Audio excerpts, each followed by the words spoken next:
쪽발터도 투쟁 만세 맞아세 인드라입니다. 지금 시각은 오전 2시 5분입니다. 뭐 손님이 많아서 이 시각에 했던 건 아니고요. 손님이 굉장히 없었습니다. 앞으로는 이제 가게 얘기를 안 하려고 합니다. 이런 어떻게 얘기할 수 있겠냐면은 제가 하루 쉰다고 그랬었는데 이제 이렇게 얘기할 수 있죠. 제가 이제 올해부터는 78대 22로 78은 일하고 22는 쉰다고 얘기했지 않습니까? 그래서 열흘 중에 이틀을 쉬어야 되는 거 아니냐 이렇게 생각할 수 있는데 저는 하루만 쉬었잖아요. 그거는 이제 몰아서 나중에 쉬려고 하는 겁니다. 방학 같은 개념이죠. 휴가 개념이죠, 진짜로. 그래서 인드라 블로그도 한 열흘 혹은 한 달 이런 식으로 몰아서 쉴 계획을 가지고 있으니까 참고 바랍니다. 그리고 이제 일일비를 하지 않습니다. 이제 제가 하루는 되게 운도 없을 수 있고 하루는 또 운이 좋기도 하고. 근데 이제 어제는 굉장히 운이 안 좋았습니다. 갑자기 아무런 이유 없이 차량 배터리가 방전되질 않나. 손님이 없었지만 되게 없고, 그리고 또 얼마 없는 와중에도 또 진상 손님까지 있어가지고 씨발씨발 욕하고 별것도 아닌 것 같고요. 근데 제가 또 이제 종업원한테 욕했죠. 저한테 욕한 게 아니라. 근데 이제 제가 다 잘못했다고, 사장이 잘못했다고 얘기하면 무조건 욕한 사람한테 무조건 내가 잘못했다고 했죠. 옛날 같으면 이제 인드라가 이제 30대만 하더라도 멱살 잡고 싸웠죠. 이제 그렇게 손님하고. 근데 이제 나이가 이제 50이 되니까 이제 웬만한 건 화를 내지 않습니다.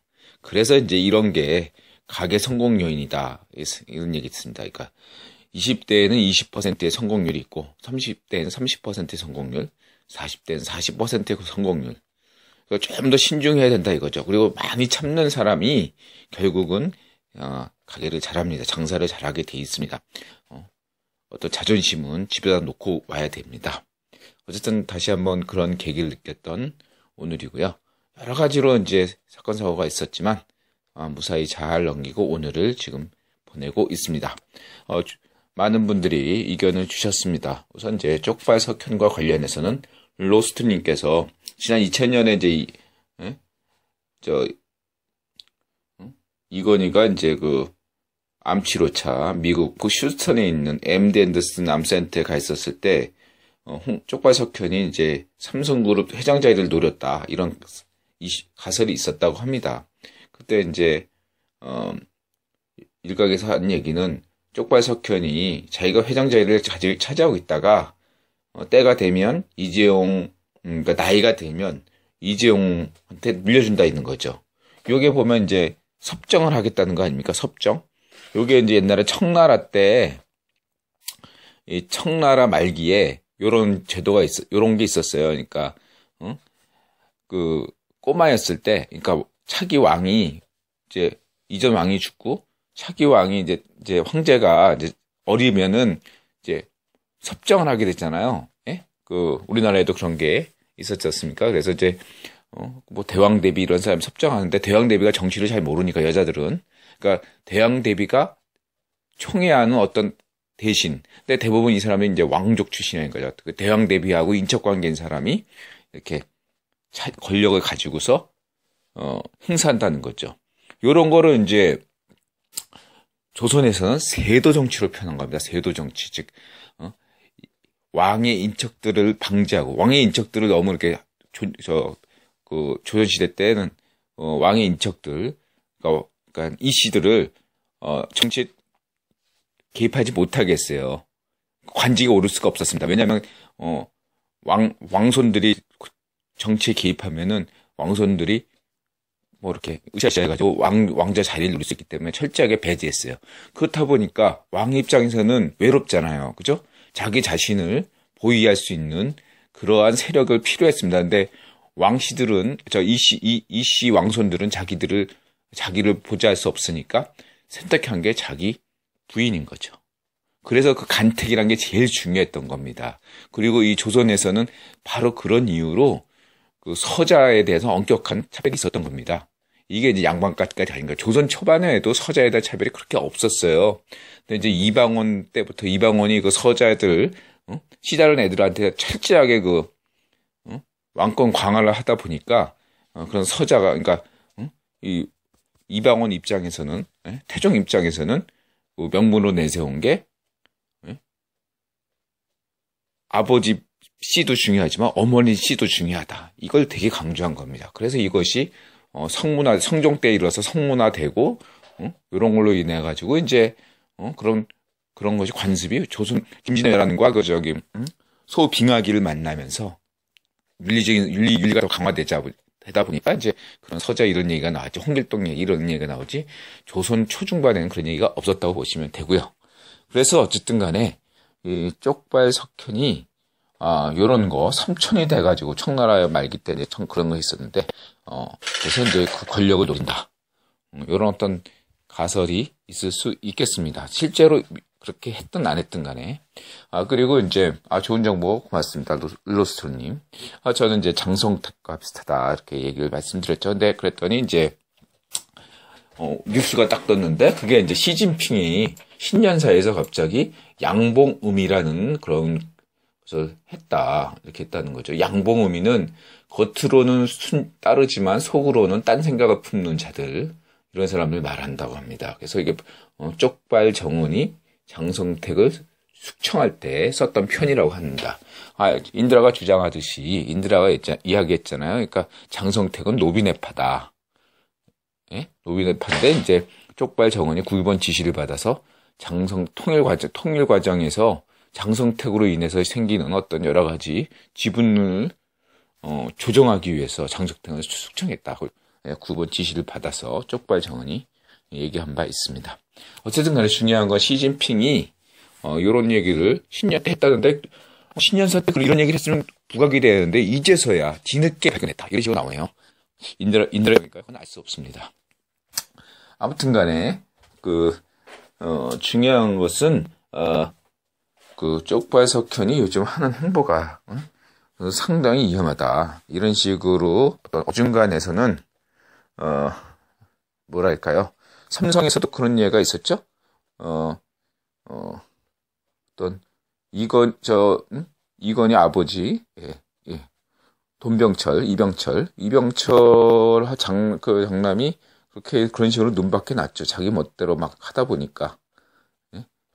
어떤 그런 점들을, 쪽발 석현이, 고민을 해야 될 겁니다. 인드라가 이제 지난번에 했던 얘기를 간단하게 정리하면 쪽발 석현은 에서 가장 중요한 지위는 현재 삼국위원회 아시아 지부 부위원장 자리다. 이거 제일 중요하고요. 스탠포드대 총동문회 회장은 별로 중요하지 않다. 그리고 삼성과 쪽발 보강은 다르다. 이런 거 중요하다. 그리고 언론을 쪽 덴츠사를과 제휴해서 언론 장악을 했다. 그 다음에 이 피닉스 홀딩스 요 주식 매매 과정에서 최근에 이제 이것에서 상당한 문제를 야기시켰다. 이렇게 말씀드릴 수 있겠습니다. 그리고 하나 이제 추가될 게 그렇다면 삼성과 쪽발 보강이 과연 뭔가 대립관계인가? 뭔가 문제가 있나? 이렇게 생각해 볼 수가 있습니다. 여기에 대해서는 김연아가 예가 될 수 있겠습니다. 그러니까 초기에 김연아를 키운 거는 쪽발 덴츠죠. 쪽발 덴츠에서 상당히 김연아를 키웠습니다. 김연아를 키운 이유는 뭐냐면 아사다 마오를 키우기 위해서죠. 아사다 마오를 키우기 위해서 뭔가 라이벌 같은 애가 하나 필요했던 거죠. 아시다시피 피겨 스케이팅은 한국보다 쪽발에서 더 인기가 많았습니다. 특히 여자 스케이터는요. 그래서 이제 아사다 마오를 키운 건데요. 이러다 보니까 이제 상당히 어릴 때부터 김연아가 좀 잘하는 것 같으니까 이걸 한일 간 재료를 해가지고 키우면 좋지 않나 이렇게 생각했던 겁니다. 근데 어느 순간에 이게 주인공과 조연이 뒤바뀐 겁니다. 흥미롭죠. 그러니까 인드라가 이제 이거를 이제 쪽발 만화 유리가면 그걸 통해서 이제 했는데 김연아는 정말로 어떤 계산된 행동이 아니라 그냥 정말로 천재적이고 모든 정말 뭐랄까 신이 내린 재능이라고 밖에 할 수가 없고 거기에다가 노력까지 열심히 하니까 정말로 대단한 인재라는 거죠. 반면 아사다마오는 뭐랄까 그냥 흔히 보던 단순한 아이스 스케이팅 선수라는 뿐인 거죠. 근데 이제 이 김연아를 주목한 것은 바로 힐러리가 주목한 겁니다. 골마파죠.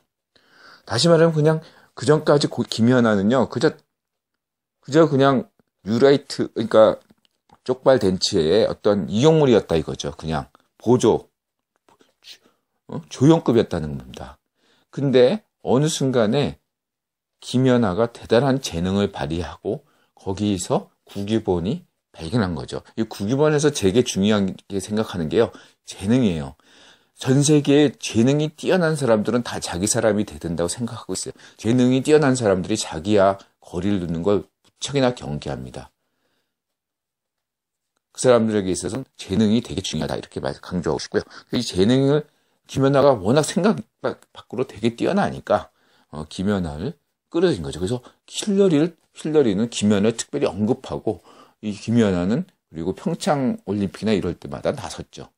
정말로 보통 김연아 같은 사람이 되게 의미가 있는 게 뭐냐면 어떤 큰 경기에서는 되게 긴장해서 평상시의 그 실력보다 50% 이렇게 발휘밖에 못하는데 오히려 김연아는 큰 경기에 강하고 전혀 떨리지 않고 즐긴다 이거죠. 정말로 즐깁니다. 경기를. 예? 즐길 줄 아는 사람, 게임을 즐길 줄 아는 사람이라는 거죠. 적당한 긴장 속에서. 그러니까 이거 대단한 사람이고 이래서 김연아가 상당히 큰 인물이 되는구나. 저는 이제 그렇게 판단한 거죠. 유니세프 뭐 이런 거. 이걸 다시만 단순한 아이스 스케이팅 선수가 아니라 어떠한 직업은 초기에는 스포츠 스타로 컸지만 나중에는 이제 상당히 인류 사회의 반기문처럼 기여하는 그런 인물이 될 것이다. 저는 그렇게 보았던 것입니다. 어쨌든 이 김연아가 주인공이 되니까 어떻게 됩니까? 그래가지고 쪽발 댄츠사에서 그동안 쪽발 댄스에서 했던 한국 인맥들 있지 않습니까? 쪽발인 인맥. 이 인맥들이 그냥 각종 언론을 통해서 김연아를 그렇게 공격한 겁니다. 김연아 팬들이 알 겁니다.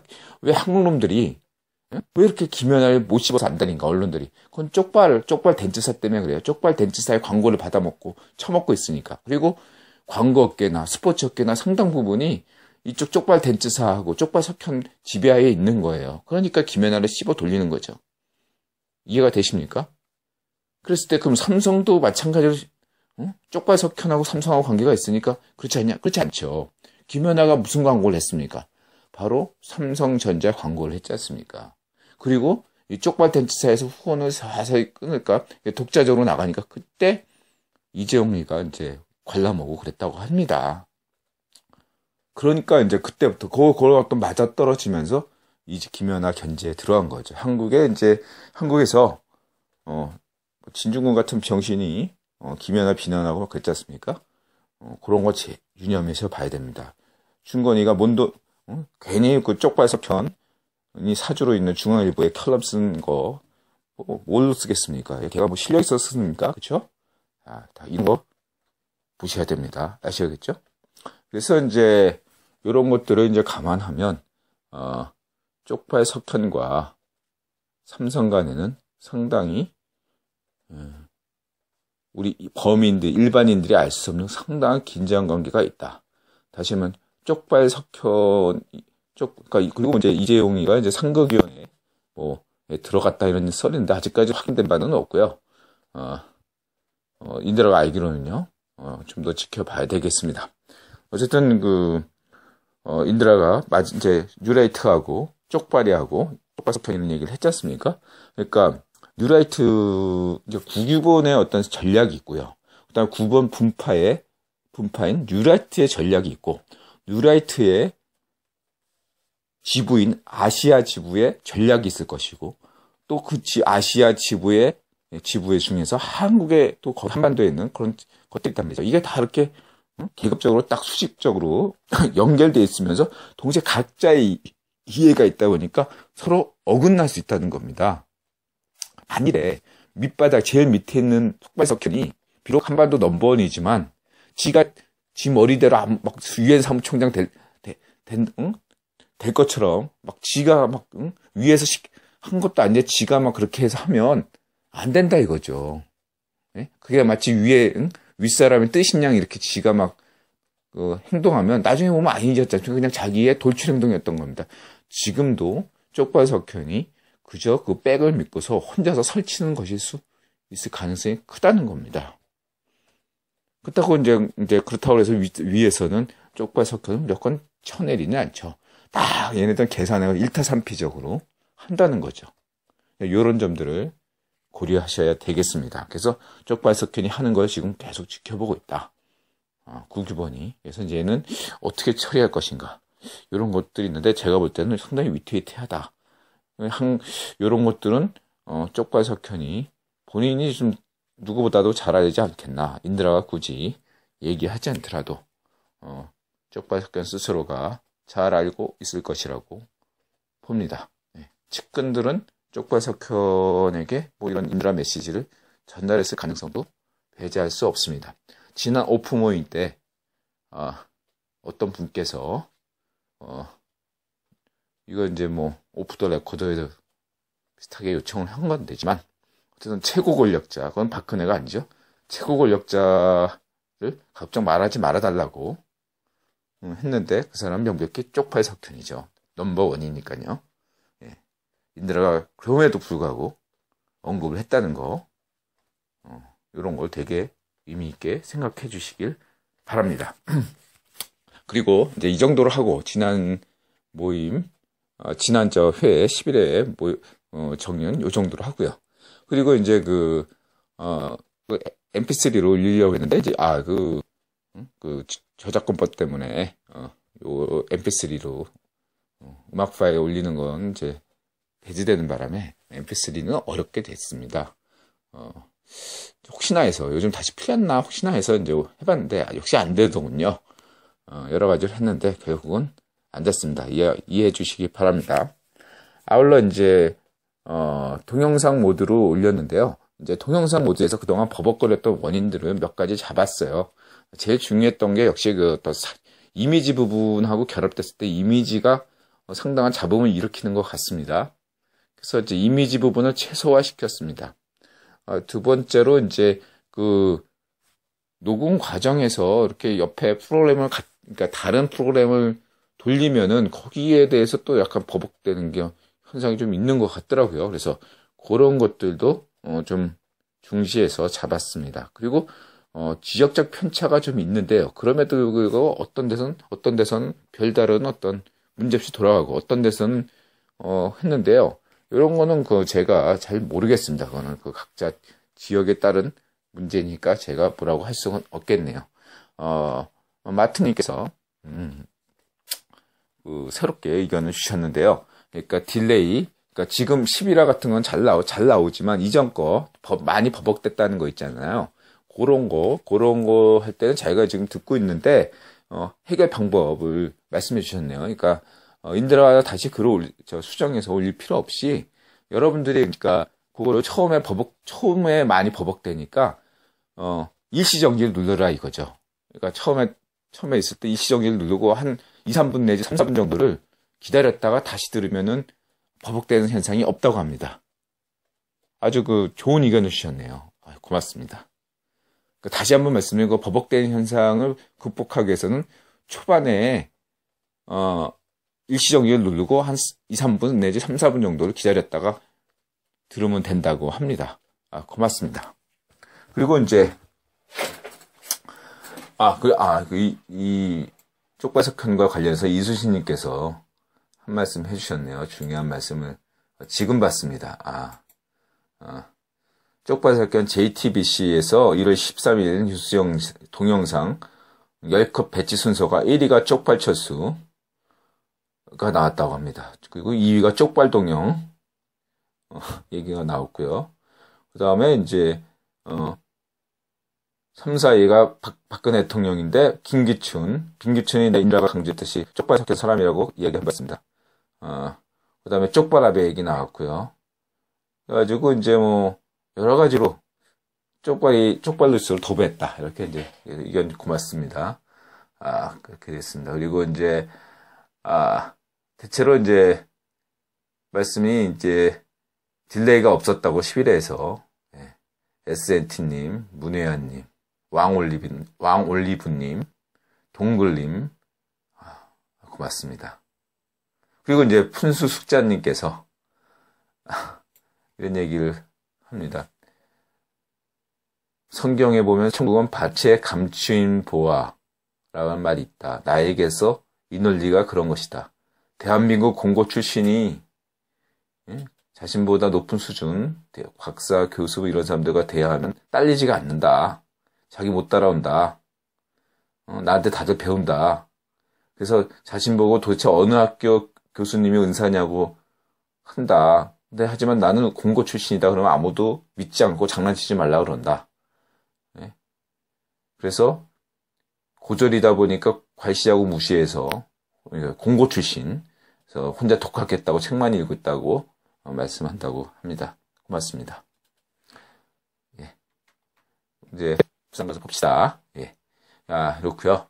어쨌든 이 논리를 읽으면요, 왕올리브님도 이제 옛날 오프 모임에서도 그랬듯이 어디 가서 시사에 딸리지 않습니다. 어디 가서 무슨 얘기하면 그게 뭔 내용인지 대충 감 잡고 있습니다. 그래가지고 그러다 보니까 이 논리가 안 올라오면 이 뉴스 흐름을 잘 캐치를 못하는 경우가 많다고 하는데요. 그런 것들은 이제 점점점 본인들이 읽다 보면은 많이 그런 것들을 스스로 생각하는 법을 알게 될 것입니다. 좀 더 한 1년 정도 되면 이해 수준이 하라고 한다면 한 3년 정도 되면 이제 상 정도 됩니다. 상중하 이렇게 됩니다. 그래서 요게 수준이 세드리님도 말씀해 주셨는데요. 세드리님 프로그램 고맙고요. 그동안 막 그 노가다 작업을 이렇게 하다 보니까 그게 여러 가지로 한 대여섯 시간 걸리는 게 있는데 그걸 뭐 대여 시간 좀 과장됐고 한 3시간 정도 걸렸는데 이건 뭐 30분 이내에 단축시켜주는 프로그램을 보내주셨습니다. 유료 프로그램입니다. 고맙습니다. 특별히 고맙습니다. 그렇고 이제 말씀은 이제 본론으로 들어가겠습니다. 인도 하면요, 인드라가 별다른 사실 인연이 없었어요. 나이 20대 중반까지도 인도라는 나라를 잘 몰랐습니다. 인드라가 관심 있었던 그러한 나라라면 이스라엘에 관심이 있었고요. 왜냐하면 인드라가 지금도 그렇지만 인드라가 얘 괜찮네? 의견이 상당히 재밌네? 그리고 그래서 알고 보면 유대인인 경우가 많았다는 얘기죠. 이상하게. 그러니까 이 사람이 유대인이었기 때문에 보는 게 아니라 유대인인지 모르고 읽다가 보니까 유대인인 경우가 많았어요. 얘가 좀 독특하구나. 그래서 이제 이스라엘이 어떤 나라인가 이런 거에 대해서 관심을 가졌던 것입니다. 그렇다고 뭐 성경에 대해서 깊은 관심이 있었던 종교적인 인물은 절대가 아니었고요. 그냥 이스라엘에 이런 사람, 거기 인물들, 그냥 그 유대인 인물들이 상당히 독특했기 때문에 인드라가 좋아하는 사람들의 상당수가 뭐 막스니 또 문학으로는 또 뭐 여러 사람이 데리다니 뭐죠, 철학자 뭐 데리다 그다음에 여러 사람이 문학도 이제 그런 사람들 다 그렇다 보니까 그렇습니다. 또 다른 하나는 이제 뭐 아일랜드 사람들이 있어. 아일랜드는 이제 한반도 역사가 좀 비슷한 것 같기도 하고 여러 가지로 해가지고 특히 그 음악이 아이리시 음악이 좀 좋아해서 그쪽으로 이제 좀 관심이 있었고 그 외에는 사실 없었어요. 그냥 그런가 보다. 특별한 관심이 없었다고 정말 말씀드릴 수 있습니다. 쪽발에 대해서 별 관심이 없었고요. 사실은 제가 뭐 보통 사춘기 때 뭐 쪽발에 대한 깊은 관심을 가진다고 그러는데 저는 별다른 관심이 없었다고 자신 있게 말씀드릴 수 있겠습니다. 그러던 인드라가 언제부터 인도에 관심을 가지게 됐냐면 인드라라 아이디 때문에 그렇습니다. 인드라가 인도에 대한 관심 때문에 혹은 종교에 대한 관심 때문에 힌두교에 대한 관심 때문에 인드라라는 아이디를 만든 게 아닙니다. 인드라가 어느 날 이제 그전에는 PP666이라는 아이디를 썼었어요. PP666. 이제 영어 소문자 P666. 666 숫자 안 좋잖아요. 정정적으로. 근데 이걸 왜 썼냐? 인드라가 뭐 반기독교 이런 거 아닙니다. 그냥 단순히 그냥 777로 쓰다가 77 아이디는 너무 많이 쓰잖아요. 그죠? PP777. 그러니까 뭐 별 의미가 없다 생각하고 그냥 666 쓴 겁니다. 그게 하나의 금기된 거를 건드린다 이거죠. 금기된 걸 문화적 차원인 거지 무슨 반기독교 이런 거 전혀 아닙니다. 저는 뭐 기독교에 대해서 반발한 적도 없고 모든 종교에 대해서 그렇게 반발한 적은 별로 없어요. 그냥 무신론자였지만 뭐 기독교에 대해서 이렇게 뭐 그 기독교를 비롯한 모든 종교에 대해서 그렇게 터부시한 사람이 아니었어요. 그냥 왜냐하면 뭐 지금 장인 장모 아버님 아버지 다 전부 종교가 달라요. 그러니까 종교가 여러 사람들이다 보니까 그냥 어려서부터 그런 것들에 대해서 그렇게 그러니까 뭔가 배제하고 이런 게 없었다는 거죠. 이렇게 이해해 주시면 되고요. 어쨌든 인드라는 별 어떤 인도에 대해서 별 알지도 못했고, 인드라라는 말도 못 들어봤고, 예? 그리고, 힌두교도 잘 몰랐습니다. 그죠? 그냥 그렇습니다. 그냥 인도 역사도 모르고요. 그런데 어느 날 인드라가 PP666이라는 걸 이제 썼는데 사람들이 이제, 제가 이제 나타나면은 그 당시 이제 하이텔, PC 하이텔이라고 했죠. 예. 거기서 이제 인터넷 하기 전에 어떤 통신망에 접속해서 하는 건데요. 거기서 이제 채팅을 하는데 제 아이디만 딱 보면 다들 도망갔어요. 이게 무섭다고. 이제 사실은 이제 인드라가 이제 고무줄끊기처럼 처음엔 좋았죠. 그게 재밌었다고요. 그런 재미를 한 건데, 그냥 재미삼아 한 건데, 이게 자꾸 심각하게 되니까 자꾸 도망가는 게 많고, 뭐 악마다! 이러고 도망가고 막 이러니까, 그렇잖아요. 기분 나쁘잖아요. 제가 그런 의도가 아닌데. 그러다 보니까 이제 인드라가 아이디를 바꿔야겠다. 그런데 이제 뭘로 할까? 고민을 많았어요. 뭐, 인드라, 그래서, 무소유로 할까? 뭐 이런 고민도 했었고, 정말로. 뭐 이런 것들, 다 이제 아이디가 있더라고요. 그래서 이제, 하도 아이들 짓지 못해서, 짓다 이제 생각이 안 나니까, 뭐 졸립더라고요. 그래서 자버렸어요. 근데 잤는데, 꿈속에서, 정말 꿈속에서 그렇습니다. 꿈속에서 인드라로 해라 이렇게 한 건 아니고 꿈속에서 영어사전을 펼쳐서 네가 영어사전을 펼쳐서 제일 첫 마디에 나오는 명사형을 골라라. 이렇게 꿈에서 계시라고 하면 웃긴 건데 그렇게 얘기를 받은 거예요. 꿈에서요. 정말로. 꿈에서. 그럼 그 사람이 누구냐? 몰라요. 그냥. 꿈에서 목소리만 들렸으니까 꿈에서 그냥 그래서 그때가 몇 년 그게 한 94년인가 94년 정도 되는 것 같습니다. 94년 그 당시 인드라가 이제 그 당시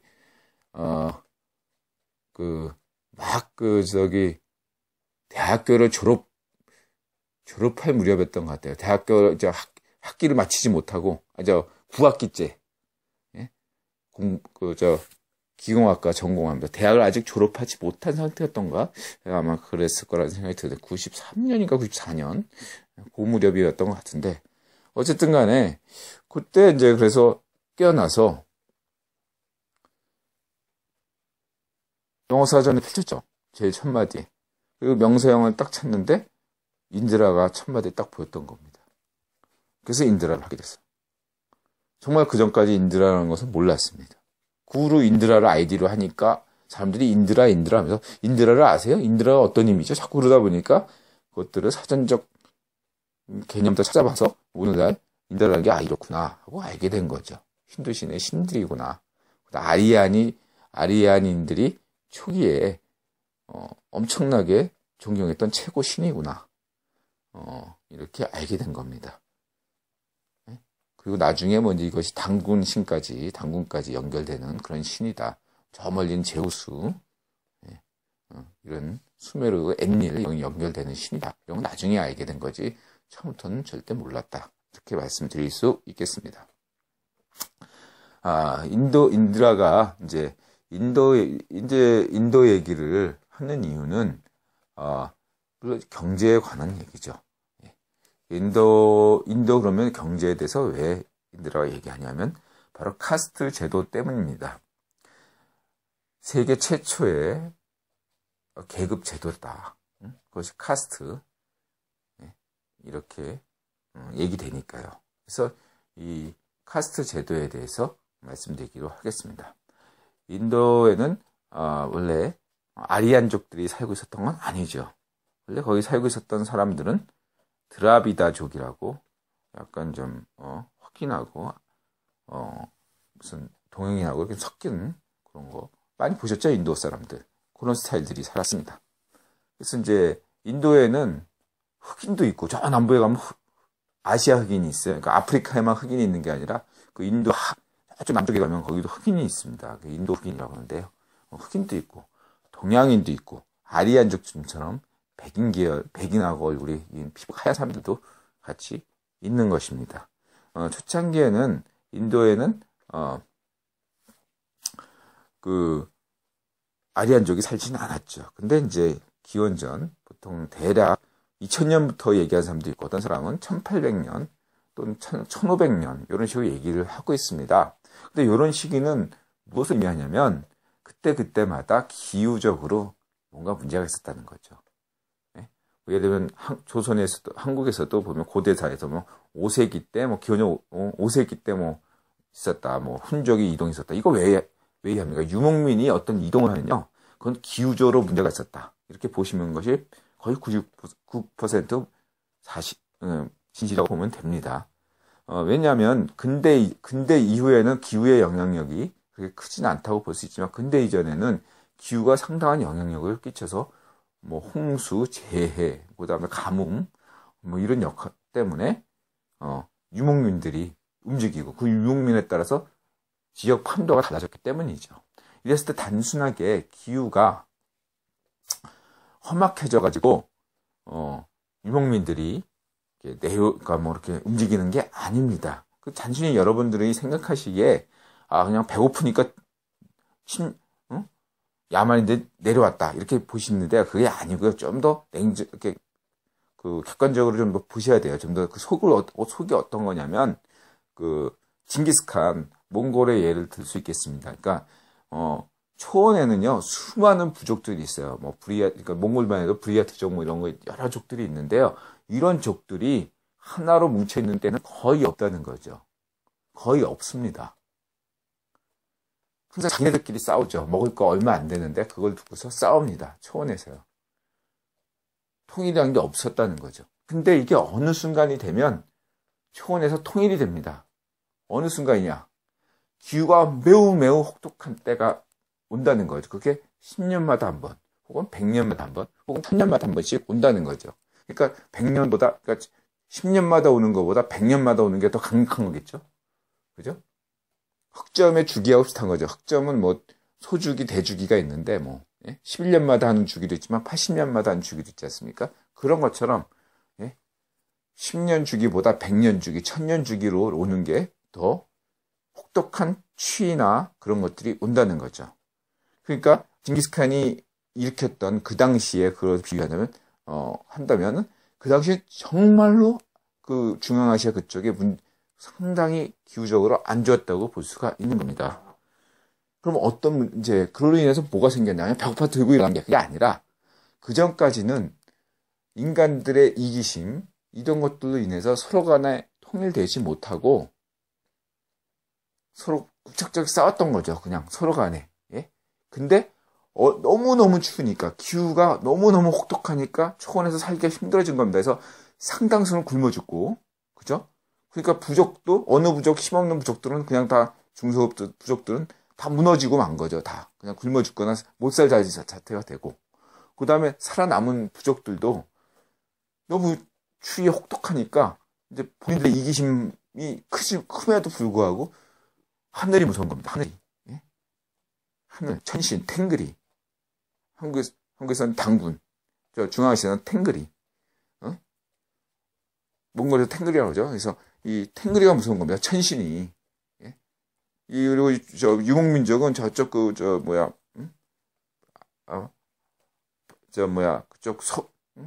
서구 유목민, 게르만족부터 이쪽까지 다 천신주의가 있어요.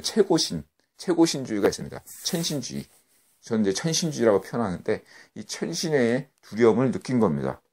이것이 굉장히 중요해요. 이것이 이원론적 세계관을 낳은 거죠. 인간의 배고픔으로 인한 어떤 동물적인 욕구, 인간적 욕구, 동물적 욕구를 조금 넘어선, 배고픔을 넘어선, 인간적 욕망을 넘어선, 정신 욕망을 나타난 것은 바로 어떤 기후다, 자연재해다라는 거죠. 자연재해로 인해서 신들의 의지를 정확하게 깨달은 거죠. 신들의 의지라는 것은 인간의 의지와 다르다는 거죠. 그러니까 이론적 세계관에서는 어떠냐면, 신의 보살핌 속에 인간이 잘 산다는 거죠. 늘 신은 자신을 보살핀다. 이런 생각을 가진 거 있습니다. 그러니까 이게 뭐냐면, 내 생각이 신의 생각이다. 신의 생각이 내 생각이고, 내 생각이 신의 생각이다. 이렇게 서로 교감하는 게 있었다는 겁니다. 이 고대에서도 어떤 동굴에서, 그 동굴에 소그림이 있다면 그 소그림은 뭐냐면, 저 소를 그림으로써 내가 저 소의 마음을 뺏어간다. 안다 하는 거죠. 그런 것처럼 내가 신을 만약에 그리면 그 신을 안다는 거죠, 내가. 그런 것처럼 신은 인식 가능한 존재가 돼버린 거예요. 이론적 세계관에서. 그게 이제 농경사회의 어떤, 농경 부족들의 특징인 거죠. 신은 자기하고 같다. 나는 내가 좀 도통하면 신이 된다. 이런 생각들을 많이 한다 이거죠. 반면에 혹독한 환경에서 하는 신들은 이원론적 세계관이 되는 거죠. 뭐냐면 내가 아무리 노력해도 신의 뜻을 알 수가 없다. 그렇게 되는 거죠. 요게 근데 와서 어떻게 되냐면 아우슈비츠에는 유대인의 입장을 생각해 보세요. 아우슈비츠의 유대인이 이런 건 이런 거죠. 내가 그렇게 신을 믿었는데, 예? 자신이 유대의 신을 믿었는데 하나님이 선택한 민족이라는데 왜 난 여기에 아무런 의미 없이 죽어가는가. 아우슈비츠에서 신은 도대체 뭐냐, 이런 반문을 하겠죠. 요럴 때, 요런 어떤 한계상에 이르렀을 때 도대체 신은 뭐냐, 그랬을 때 거기에 도저히 인간의 의지로 도저히 알 수가 없게 됩니다. 그랬을 때 신은 이원론적 신으로 나타나는 거죠. 네가 인간아, 네가 아무리 노력해도 신을 모를 것이다. 너는 신이 아니니까. 이런 거죠. 이게 이원론적 세계관의 특징이에요. 반면에 이론적 세계관은 노력하면 누구나 신의 마음을 이해할 수 있다. 이렇게 정리할 수 있겠습니다. 그렇다고 해서 이원론적의 세계관을 가졌다고 해서 이 사람들이 정신적으로 뛰어난 사람들은 절대 아니라는 거죠. 정신적으로 문명이 앞섰는 사람들도 아닙니다. 당시 드라비다족보다 아리안족이 더 우수한 문명을 가졌다는 것은 증거가 어디에도 없어요. 오히려 그 반대일 수도 있는 거죠. 그렇지 하지만은 이러한 어떤 이원론적 세계관의 종교를 가짐으로써 상당한 정신적 무기를 취하게 됐다는 거죠. 이런 것이 정신적으로 상당히 다른 부족을 다스리는데 상당한 유리한 점을 제공했다. 이렇게 말씀드릴 수 있겠습니다. 그래서 아리안족의 어떤 이러한 생각은 중앙아시아서부터 말씀드리겠습니다. 대부분의 유목민족은 중앙아시아에서 대부분 카스피해 인근 그쪽에서 이제 시작한다고 보통 말을 하죠. 수메르족도 그렇고요. 아리안족 사람도 역시 마찬가지입니다. 이 사람들이 기후적으로 몽골족처럼 내려온 겁니다. 그때 내려온 이유는 그 안에서 먹고 살다 보니까 너무 힘들어진 겁니다. 그러던데 어떤 한계사항이 오니까 징기스칸 같은 사람들이 나타나는 거죠. 시대가 영웅을 만드는 겁니다. 시대가 상당히 혹독하니까 그 집단을 단단하게 계속 응집하게 만든 거죠. 한계상에서 점점 인간들의 배속력을 대단히 강화시켜 주니까 흩어졌던 유목민족들이 하나로 딱 뭉친 게 된 거죠. 그러한 사람들이 어떤 지도자 한 명이 나타나서 움직이게 되는 거죠. 그래서 민족의 대이동이 시작하는 겁니다. 그냥 배고파서 단순히 몇 사람 열댓 명씩 이렇게 모여가지고 노략질하는 게 아니라는 거죠. 보통 우리가 그렇게 상상하는데 절대로 그렇지 않고요. 유목민족이 대이동을 시작했을 때는요, 상당히 잘 짜여진 당시에는 아주 선진적인 군체제, 군 시스템을 가지고, 군대 시스템을 가지고, 무기도 상당히 앞선 무기를 가지고서 침략한다는 거죠. 그냥 침략하는 게 아니라는 겁니다. 우리가 그것을 착각하고 있는데, 그리고 또한 그들에게는 상당한 정신적인 어떤 면에서도 앞선 면이 있었다는 겁니다. 그 사람들이 정신적으로 원래 어떤 앞선 문화를 가졌던 건 아니고요. 기후라는 것들을 통해서 기후의 그 어떤 아주 그냥 혹독한 환경 속에서 그것들을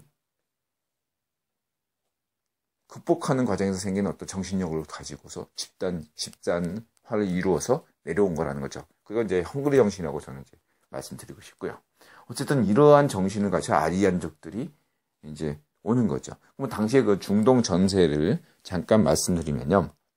수메르가 기원전 3000년부터 문명을 이뤘고요. 그리고 이제 후반에 가면서 약 23세기, 24세기, 23세기 기원전 요때가 될 때 이제 아카드족들이 사르곤이라고 이제 유명한 반제제왕 때 이름도 잠깐 나오는 그런 사람들이 잡습니다. 근데 이 사람들 아카드족들은 수메르족들을 점령했지만 수메르 지역을 점령했지만 수메르의 앞선 문화에 동화돼서 마치 몽골족이 중국에 들어와서 중국 문명에 동화되듯이 아카드족은 수메르족에 동화됩니다. 그러면서 자기 문화와 그 수메르 문화를 이제 융합화시키죠. 그 다음에 나타난 이제 기원전 19세기, 요때 이제 아모리 계열, 이제 셈족의 계열이라고 그러죠. 이 아모리 계열은 이제 가나안 사람들이라고 생각하시면 돼요. 가나안 그쪽 사람들이 이제, 이쪽 위죠. 시리아, 이런 쪽에서 이제 살고 있었던 사람들인데, 이 아모리 계열 사람들이, 고대 바빌로니아, 이제 왕국을 만듭니다. 그래서 이제 이쪽 왕국을 살다가 어느 순간 이제 아시리아하고 이제 그런 나라, 터키 쪽에 꼭 나라가 나와요. 그래서 그 나라하고 이제 어떤 공백이 생기다 보니까 그때 미탄니 왕국, 오늘날 쿠르드족의 선조들이죠. 쿠르드족이죠. 이라크, 터키에 이렇게 걸쳐 있는 세계 최대의 국가 없는 민족이죠. 예. 쿠르드족이 이제 이 만주족이라면 거기에 이제 엘리트로서 한민족처럼 그 당시 아리안족들이 엘리트로 있었던 겁니다. 그래서 미탄니 제국은 쿠르스트라니의 만주족과 같은 쿠르드 민족과 그다음에 소수 엘리트층인 이제 한국족 고구려의 부여나 고구려 때 상류층인 아리안족 이런 구성 속에서 미탄니 왕국을 만들었던 겁니다. 근데 이 미탄니 왕국 사람들하고 이 엘리트층하고 인도에 들어왔던 아리안족하고 본질적으로 같아요. 둘 다 중앙아시아에서 온 거죠. 그러니까 이 당시에 이제 아리안족들은 인도에만 간 게 아니라 중동에도 가고 인도에도 가고 그런 거죠. 그리고 물론 이란에도 간 거죠. 그러니까 이란에서 일부는 중동으로 이라크 쪽으로 간 거고 한쪽은 방향을 틀어서 인도로 온 겁니다. 거의 같은 저는 시기라고 보고 있습니다. 그래서 이제 그러한 시기에서 그러한 관점에서 봤을 때 인드라 입장에서는 아리안들이 인도를 넘어선 시기도 역시 한 1500년, 기원전 1500년 정도부터이지 않겠나. 네? 이제 이렇게 보고 있습니다. 좀 더 멀어봐야 1800년, 기원전 1800년. 그리고 이런 것들은 기후 변화가 분명히 있었다. 큰 변화가 있어가지고 중동 판도가 확 달라지는 대부분의 그 고대 왕국들이 몰락하고 이런 건요. 정치적으로 부패해서 그런 것도 원인이죠. 그 이전에 그냥 왕국 자체가 싹 쓸어갈 정도로 재해가 극심했기 때문에 원인이 상당히 큽니다. 앙투아네트 건축 거기도 국가 거기 있었던 사원도 순식간에 그냥 밀림에 뒤덮였던 원인이 기후가 원인이었던 것처럼 고대에는 그런 경우가 있습니다. 실제로 그런 것들은 이제 이집트 왕조 멸망에서 이렇게 찾아보는 사람들도 있고요. 어쨌든 간에 중요한 건 아리안족들이 초기에 온 것은 어떤 기후가 혹독하기 때문에 중앙에서 온 것이다. 그래서 아리안족 일부가 저쪽 파키스탄 지역을 통해서 펀잡으로 왔다라는 거죠. 그리고 이제 얘기를 이제 본격적으로 합니다. 그래서 펀잡이라는 데는요, 인더스 강에 이제 있는 평야지대입니다. 5개의 강이 이제 흐르는 지역이다 해서 이제 펀잡입니다. 펀잡이라는 이름이요. 그러니까 5개 강의 지류가 흘러가니까 얼마나 이제 비옥하겠어요. 그래서 이제 지금까지 펀잡이라는 지역이 상당히 오르내리고 있는 거죠. 그래서 이제 지금 현재 오늘날에는 파키스탄과 인도령으로 나누고 있는데요. 이 펀잡 주가 파키스탄하고 인도령하고 합치면요, 한반도보다 더 커요. 그만큼 대단히 큰 땅이라는 것을 염두에 두셔야 될 겁니다. 그리고 이제 대부분 알렉산더까지 포함해서 인도 원정으로 오는 사람들은 대부분 인도 중하부에는 안 내려갔습니다. 거기 그냥 밀림지대입니다. 당시에는요. 사람이 살지 않았어요. 그러니까 살더라도 어떤 문명이 있다고 보기는 힘들다고 보셔야 됩니다. 인드라가 이제 그것과 관련해가지고, 한 3세기 전까지, 기원 후 3, 4세기까지는, 전라도에는 백제가 없었다. 그거 감정 아닙니까? 거기는 밀림이었을 가능성이 크다. 오늘날 사실 냉정하게 얘기하면 전주에 내려가면 백제로 이런 게 있는데, 사실, 전라도에는 백제와 인연이 없다. 이게 인드라 확실한 주장입니다. 그럼 만약에 있었다면은, 고구려한테 한성 백제가 망했을 때, 왜 전라도로 가지, 왜 고작 충청도로 가냐, 이거죠. 더 내려가지 못하고. 전라도하고 인연이 없는 게 백제다. 오히려 백제하고 인연을 갖게 되는 것은 후백제 때부터고, 그 후백제 견훤이 경상도 사람이에요, 오늘날로 치면. 상주 사람이에요, 상주. 경상도 상주 사람입니다. 그리고 보는 충청도 사람, 충북 사람이고요. 반기문처럼. 그러니까 전라도하고 아무런 상관이 없는 사람이에요. 그거를 이제 쪽발이들이 지금 이거 갖고 이제 계속 역사를 만들고 이렇게 하고 병신 새끼가 하나가 또 무슨 자기가 무슨 백제 왕족의 후예라는 식으로 도요타 자동차 새끼들이 후손 새끼들이 도요타 자동차 새끼들이 또 이렇게 자기네들 맘대로 백제 후예라고 사기치고 다니잖아요. 인드라 볼 때는 병신 노름이라고 간단하게 정의해요. 이건 나중에 한번 인드라가 한국 고대사나 근대사 이런 거 다룰 때 본격적으로 얘기하고요. 어쨌든 간에 전라도가 과거에 백제와 인연이 없었고 거긴 사람이 살지 않는 지역이었듯이 통일신라가 돼서야 전라도에 사람이 샀다. 본격적으로 이렇게 말씀드릴 수 있듯이 인도 중하루에는 살더라도 원신밖에 살지 않았고 사람이 없었어요. 그래서 대부분 인더스강과 또 서부의 인더스강 이쪽 동부에 방글라데시 있는 지역이죠. 그죠? 네팔 아래 거기 이제 겐지스강 요렇게 그 사이를 사이가 주로 문명의 지역이었다. 이렇게 보시면 됩니다. 그게 이제 이유가 되는 게 히말라야 산맥으로부터 내려오는 풍부한 물들, 그죠? 만년설부터 풍부한 물들, 따뜻한 기후, 평야지대, 이게 사막자 딱 맞으니까 정말로 사람이 살기 좋은 지역이 된 거죠. 오늘날 케이팝과 비교할 수 있는 인도 영화, 하여튼 간에 인도 영화 같은 거 가끔 가다 보면요. 너무 풍경이 아름답죠? 바로 옆에는 그냥 만년설이 있는데 이쪽에는 그냥 옷 벗고 다니고 그럴 정도로 아주 좋은 수려한 풍경과 그다음에 화려한 옷들을 보시면 거기 얼마나 먹을 게 많고 풍족한지를 알 수 있을 것입니다. 어쨌든 이러한 것을 발견하고 신받다 했겠죠. 아리안족 입장에서는. 그래서 펀잡지에서 머무릅니다. 초기에는요. 근데 이들이 처음부터 어떤 뛰어난 무기를 가지고 있었던 건 아니고요. 청동제 무기를 가지고서 이들 지역에 들어왔던 것입니다. 근데 이제 지역에 이제 있으면서 유목민족이 어떤 농경지대를 차지하면 당연히 어떻게 됩니까? 원나라처럼 농경민족화가 되는 거죠. 이 과정이 되게 중요하게 생각할 수 있는데요. 이 과정에서 카스트 제도가 발생하는 겁니다. 말하자면 그전까지는 유목민족에게는 어떤 특정한 계급이 없었습니다. 그냥 직업만 있었던 거죠. 분업화된 직업, 사제, 전사, 그 다음에 농민 이 정도였다는 거죠. 물론 구분이 있었지만 그렇게 커다란 구별은 없었다고 합니다. 그저 그냥 누구의 아들은 늘 전사고 누구의 아들은 늘 저기고 사제고 이런 식의 어떤 대물림이 있었겠지만 그 자체에 어떠한 계급적인 구분은 없었다고 할 수 있습니다. 근데 대부분의 계급은 어떻게 발생하냐면 민족과 민족이 만나 부족과 부족이 만나서 그 차별로 인해서 나타나는 겁니다. 대표적인 게 얘가 뭡니까? 피부죠. 피부색. 아리안족과 당시 드라비안족은 피부가 달랐습니다. 그리고 명백한 차이에서 오는 그것을 이민족을 다스리는 입장에서는 하나의 계급적 차이로 본 거죠. 신분의 차이로 본 겁니다. 그래서 서로 간에 혼혈하는 걸 되게 금했어요. 이유는 간단하죠. 아리안족의 쪽수는 작았습니다. 하나하나는 일당백의 전사였지만 쪽수가 되게 부족했어요.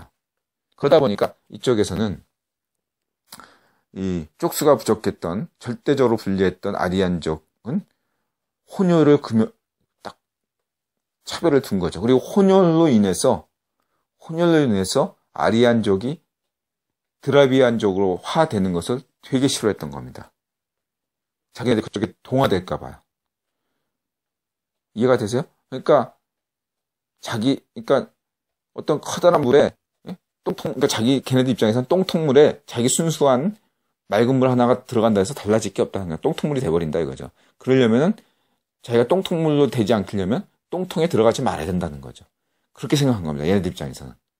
이거를 정신적으로는 이원론적 세계관과 이론적 세계관으로 분리시켰고요. 그게 하나의 계급을 낳은 겁니다. 카스트의 제일 밑바닥이 수두라죠. 물론 수두라보다 더 노예 계급인 그보다 더 낮은 애들이 저기 불가촉 천민이지만 그건 한국도 비슷한데요. 조선시대에. 그러니까 제일 밑에 하인보다 못한 게 이제 저쪽 뭐 이민족들이 들어왔을 때 그렇게 천민으로 취급하지 않습니까? 그런 식인 거죠. 그래서 이제 맨 처음에는 카스트 제도가 4개의 그 계급으로 분리된 게 아니라 크게 2개의 계급으로 나눠진 거죠. 아리안족과 비아리안계. 그리고 이거의 가장 큰 목적은 뭐였냐면 혼혈의 금지였던 겁니다. 쪽수가 작으니까 자기 지위를 계속 유지하기 위해서죠. 근데 혼혈이 계속 이루어지면 어떻게 됩니까? 그것은 이제 미국에서도 볼 수가 있는데요. 오늘날 미국에서 이렇게 보면요. 유색인종에 대한 구분이 되게 섬세합니다. 2분의 1이면 흑인이냐. 그러니까 엄마 아빠가 백인, 흑인 이런 경우가 있을 거 아닙니까? 이랬을 때. 할아버지 할머니가 흑인 백인. 3대 고조 할아버지가 흑인 백인 이런 경우가 있을 거 아닙니까? 그렇죠? 그래서 2분의 1 흑인, 4분의 1 흑인, 8분의 1 흑인, 16분의 1 흑인, 64분의 1 흑인 이런 식인 게 구분인 겁니다. 이해가 되세요? 128분의 1 흑인 이런 거에 대해서 어떻게 하면 이 사람 어디까지를 아리안적으로 인정해 줄 것인가 이런 거에 굉장한 관심사가 가졌고 이거를 총괄했던 것이 바로 누구였습니까? 사제계급이죠. 사제계급이 이런 것들 정해주는 거죠. 여기까지는 아리안이다. 귀족이다. 여기까지는 노예다. 이렇게 하는 거죠. 쟤는 아니다. 얘는 개다. 이런 걸 정해주는 사람이 바로 이제 애매한 것을 정해주는 게 애정남. 이게 사제계급이었던 거죠. 그래서 사제계급이 초기에 위에 서는 겁니다. 이로 인해서 인드라가 초기에는 전사들의 신이어서 인기를 끌다가 인도를 정작 넘어와서는 점차 인드라 인기가 죽어버리고 농경 시스템인 비슈누, 시바, 요 시스템 있죠? 브라흐만의 시간에 따라 다른 존재들, 여기에 인기를 끌게 되는 거죠. 그래서 이제 이렇게 돼서 사제 계급이 처음에 위에 서게 됩니다. 근데 이제 문제가 생긴 거죠. 왜냐하면 펀잡에서 살다 보니까 인구가 폭발적으로 늘어나게 된 겁니다. 그것이 아무리 혼혈로 금지하고 뭐건 간에 어떤 두 문명이 만나서 하니까 이전보다 훨씬 더 잉여 생산물, 농업 생산물이 발생한 거죠. 기존에 이제 그 드라비다 종만이 가지고 있던 어떤 생산력이 있고 농업 생산력이 있고 또 유목민족의 생산력이 있을 거 아닙니까? 이것이 만나면서 시너지 효과를 일으킨 겁니다. 그래서 엄청난 그 시너지 효과가 나면서 철기 문화를 낳습니다. 그래서 철이 필요했던 거죠. 여러분이 지금 생각하시면 그게 철이 아무것도 아니라고 생각할지 모르지만 오늘날로 치면 반도체하고 같다고 보시면 돼요. 반도체 세상과 반도체 없는 세상 크지 않습니까? 옛날에는 그냥 SF만 나왔던 이 휴대폰이 얼마나 이게 엄청난 건지 아셔야 되는 겁니다. 진짜로 이거 옛날 사람들은 이거 상상도 못했던 겁니다. 휴대폰 말이죠. 심지어 그 백투더퓨처에도 이 휴대폰 못 나와요. 그렇게 정도로 생각을 못했던 거라는 거죠. 근데 이게 또 결국 반도체가 없었다면 이게 휴대폰이 없는 거 아닙니까? 그러니까 이런 것처럼 철도 그랬다고 보시면 돼요. 철기 분야가 아니까 여기서 어떻습니까? 그러면 철이 있는 때가 찾아야 되는 겁니다. 예? 철 원산지. 수메르인들이 그 배 제목이 되는 좋은 제목을, 좋은 그 나무를 찾아러 레바논 지역으로 이동했듯이, 그 페니키아 지역으로 해서 페니키아라는 도시 국가를 만들었듯이요. 카르타고 쪽도 비슷하다고 하더라고요. 그래서 그런 쪽을 하듯이 이쪽 그 아리안족들은 그 철도 순도가 좋고, 좋은 철이 있고 나쁜 철이 있잖아요. 그러니까 좋은 철이 많이 나는 곳으로 이동할 수밖에 없었다는 거죠. 거기가 어디냐? 바로 겐지스강에 있는 겐지스입니다. 오늘날로 치면 이게 무슨 하여튼 간에 어디죠? 그 인터넷에서 찾아봐야 되는데 마가타 56국대 마가타 왕국이었나? 잠시만요.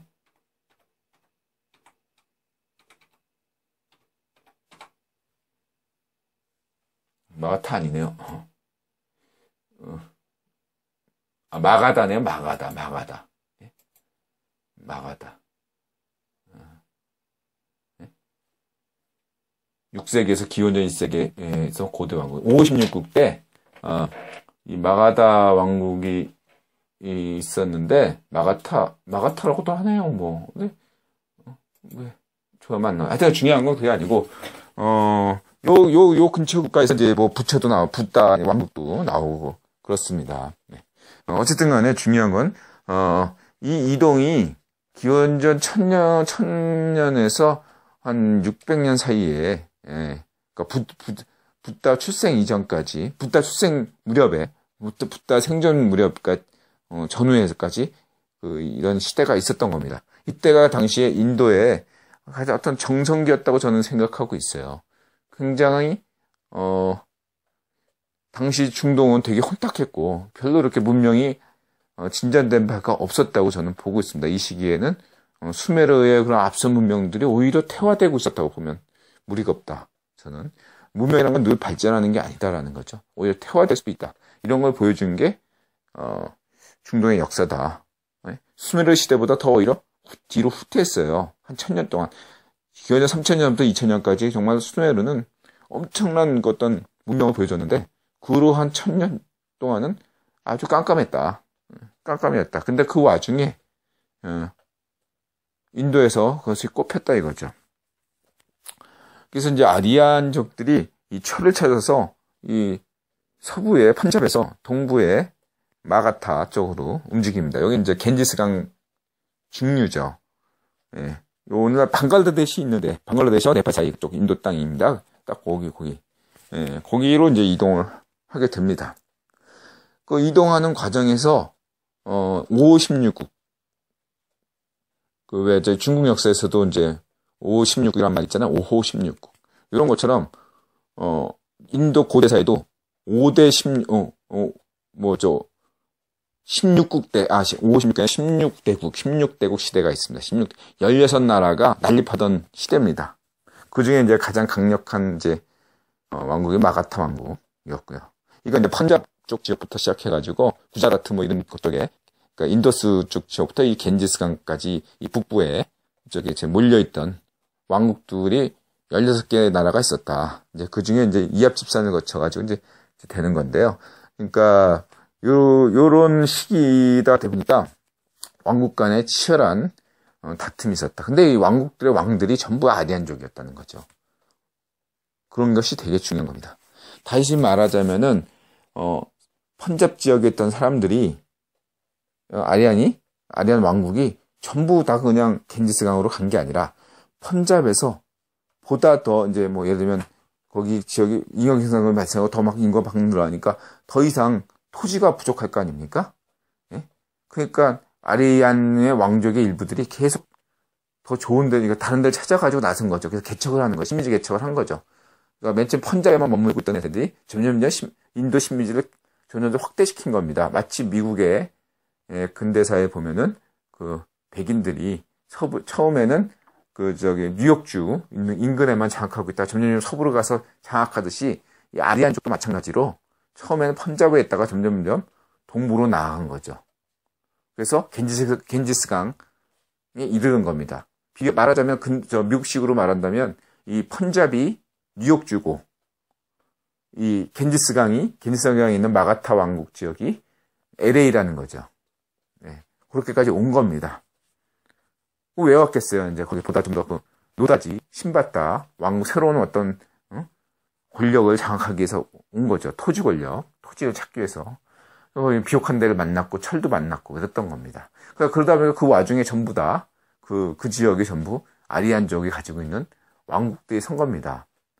처음부터 왕인 건 아니었겠죠. 왕국 이제 하다 보니까 처음엔 영지 같은 걸로 하다가 지가 이제 중앙 권력이 이제 약화되는 틈을 타서 자기가 이제 왕국을 선포하고 이런 식이었겠죠.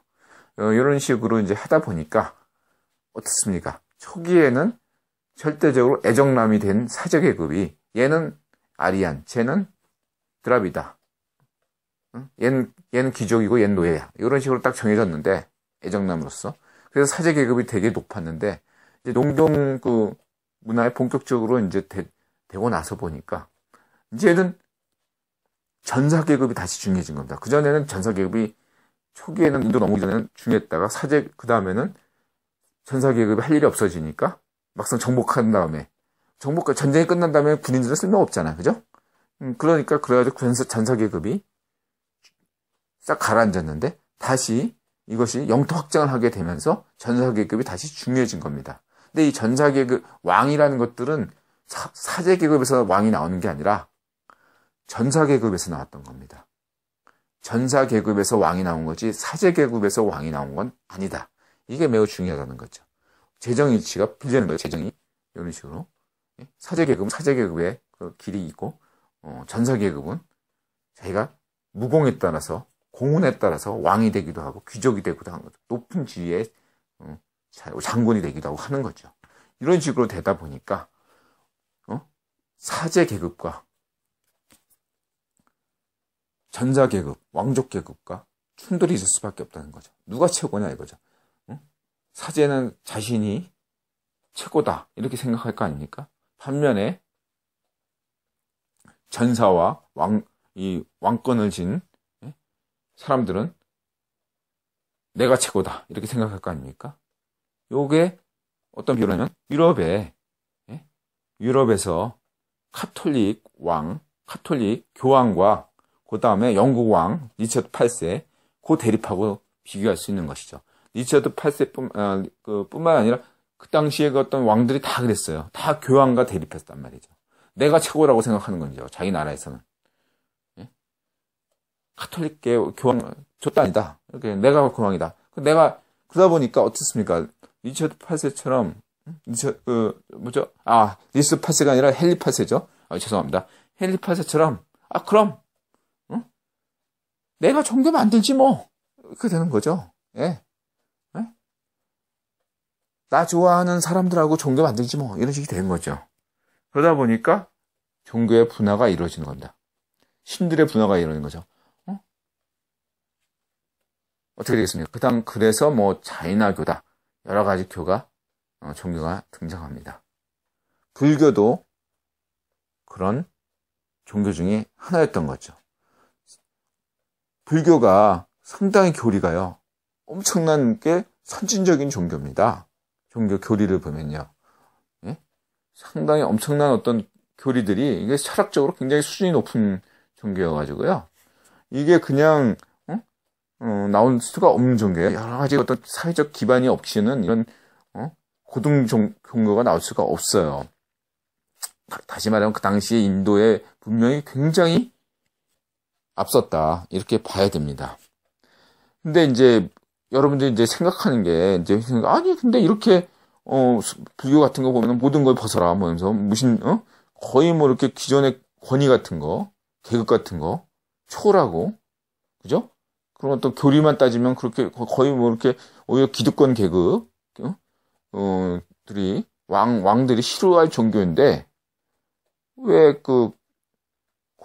이제 보면 한국에서도 한국 고대사에서도 보면 불교로 인해서 오히려 고대 국가가 기틀이 마련됐다. 시스템이 정비됐다. 이렇게 얘기하잖아요.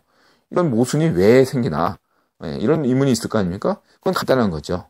어떻게 보면 사실 왕권을 강화시켰기 때문이다. 불교가 오히려 어떻게 왕권을 강화시켰냐 하면 기존의 어떤 종교에 대항하기 때문에 그러니까 처음부터 아예 종교가 없었던 게 아니라 늘 옛날부터 다 종교는 있었잖아요. 근데 기존의 종교는 자신들의 종교가 아니었기 때문이죠.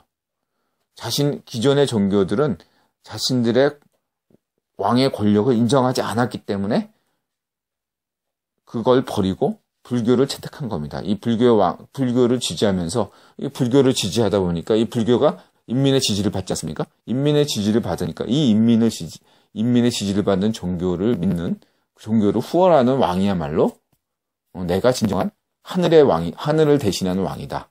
하늘로부터 인정받는 왕이다. 이렇게 정분을 삼을 수 있었던 거죠. 이게 더 인민을 위한 종교고, 이 인민을 위한 종교를 자기가 후원하고, 그 종교의 종교의 어떤 왕은 사제죠. 사제가 자기를 왕으로 인정해 주니까 이러한 서로의 관계가 성립이 된 거죠. 이렇게 돼서 이제 불교니 자인화교니 이런 게 나온 겁니다. 이때 중요한 것은 바로 붓다가 실제 왕이었는지 왕족이었는지 아닌지가 중요하지 않다는 거죠. 하지만 당시의 역사적 고찰 배경을 보면 석가모니는 반드시 붓다는 왕족의 출신이어야 됐습니다. 전사 출신이어야 되는 거죠. 그래야만이 얘기가 된다 이거죠. 그래야지 뭔가 거기서 인민의 지지를 받을 수 있었던 겁니다. 만약에 붓다가 사제계급 출신이다 이러면 얘기가 이상하게 꼬이는 거죠. 말이 안 되는 거죠. 이렇게 사제계급과 그 전사의 어떤 그 대립이 있다 보니까 요게 이제 비슈뉴하고 시바 누구죠? 이제 세 개의 신인데 잠시만요. 비슈뉴하고 세 개의 신이죠. 브라마. 네.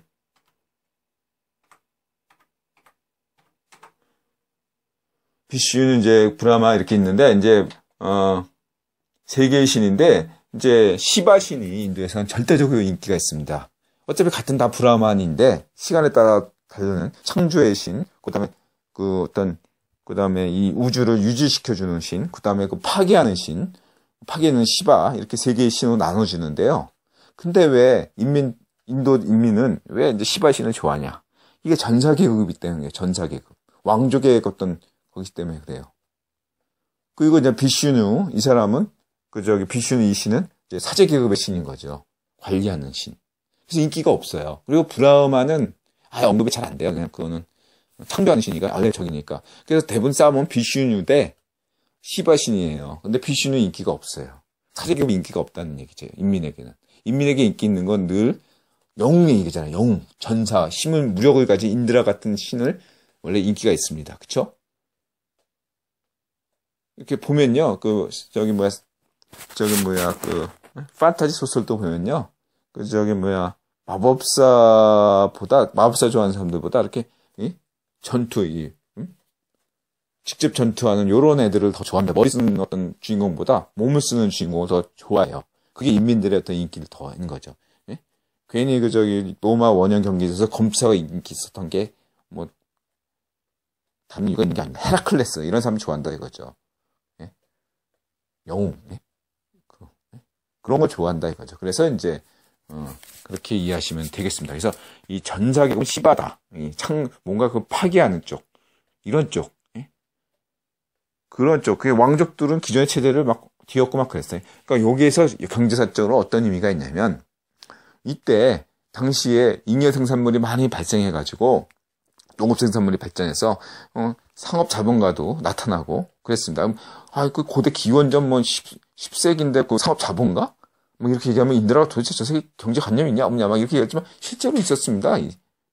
그러니까 우리가 이제 경제사적으로 그걸 너무 이렇게 너무 한계짓게 자본주의 시대에만 자본가가 있었다고 생각하는데 그렇지 않습니다. 자본가라는 건 결국은 뭡니까? 관계 속에서 나타나는 거죠.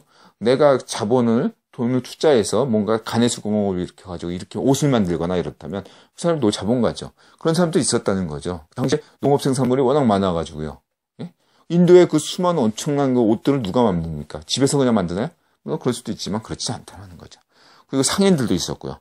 이런 상인들은 신분의 속박이, 이 사제계급은 상당히 그 신분에 엄격했고, 아리안족의 어떤 그 순수성을 혈통을 지키려고 했었고, 그 귀족의 그 카스트를 엄청나게 지키려는 쪽이었어요. 반면에 이 상인이나 왕족들은 그런 카스트로부터 좀 자유로우려고 했었던 거죠. 왜냐하면 자기네들이 이미 섞여 있으니까.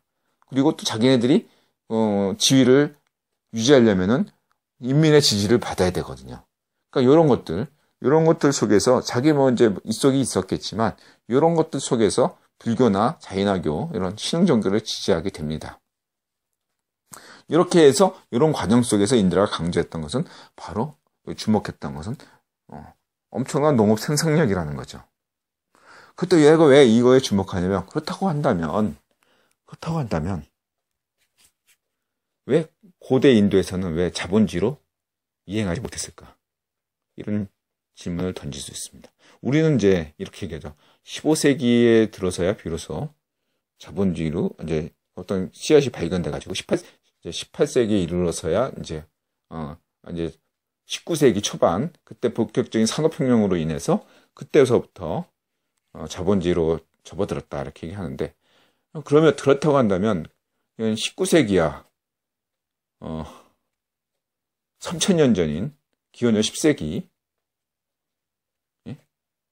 그 당시 인도의 사이에는 무슨 차이가 있길래 자본주의를 이행하지 못했을까? 시장 경제는 분명히 생겼죠. 이미 수메르 시대부터 화폐가 있었고 다 있었습니다. 시장도 있었고요. 발생했고요. 왜 자본주의로 이행을 못했을까? 그리고 말씀 말대로 계급이 있었다면 계급 투쟁이 있었을 것이고 뭐 여러 가지 당연히 계급 투쟁이 있었습니다. 그렇죠? 오늘날 그 윤회의 설명을 인드라가 잠시 윤회에 대해서 설명하면요. 인드라가 이제 추정하는 어떤 윤회는 드라비다족의 원형이다. 저는 그렇게 보고 있어요. 드라비다족이 아리안족에게 절대적으로 무력에서는 열세이다 보니까 오늘날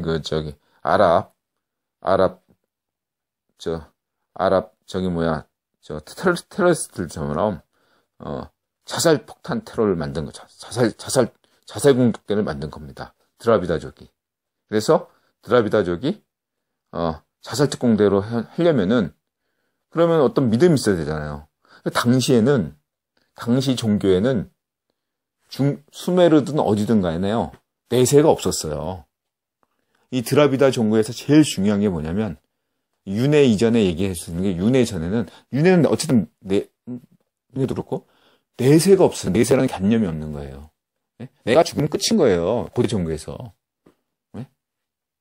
유대교도 그리고 원래 유대교 원리도 보면 성경 구약 이런 거 보면요. 내세 없어요.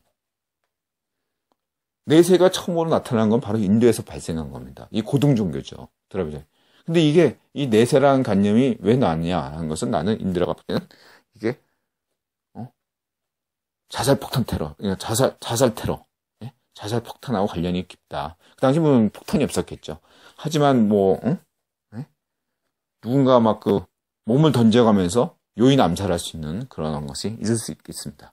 그럴 때 이 요인 암살하는 사람한테 뭔가 신념을 줘야 되지 않습니까? 종교적 신념. 그것이야말로 내세에는 행복해질 수 있다. 이번 삶에는 되게 불행하지만 바로 이러한 좋은 행위, 선한 행위를 하면서 나쁜 놈인 쪽발이인 이런 사람 이렇게 죽이면 아리안을 죽이면 침략자인 아리안을 죽이면 내세에서는 행복한 삶에서 천국에 간다. 내세에 죽으면 이런 믿음을 줘야 했던 거죠. 드라비다인은 그러한 관념을 성교를 생성시키고 내세란 것을 발명했던 겁니다. 근데 이거를 아리안족은 역용했던 거죠. 처음엔 이제 무작정 당하다가 반격을 가했던 게 뭐냐면 윤회론이라는 거죠. 윤회론을 역용한 거죠. 그러니까 너네는 지금 못 살고 있는 건 과거에 나쁜 업을 가졌기 때문이다. 너네들이 지금 우리 지배를 받고 있는 것은 전생에 너네들이 나쁜 짓을 많이 했기 때문이다. 반면 우리가 지금 이렇게 잘 살고 높은 계급을 누리고 있는 것은 전생에 좋은 일을 많이 했기 때문이다. 요즘 우리가 흔한 농담으로 그런 얘기 하잖아요. 전생에 나라를 구했나? 이런 얘기. 그러니까 아리안족이 잘 살고 있는 것은 전생에 나라를 구했기 때문이다. 이렇게 얘기가 정리가 되는 거죠. 이게 엄청난 거죠. 이게 윤회론이기 때문에 윤회론이 돼버린 거죠.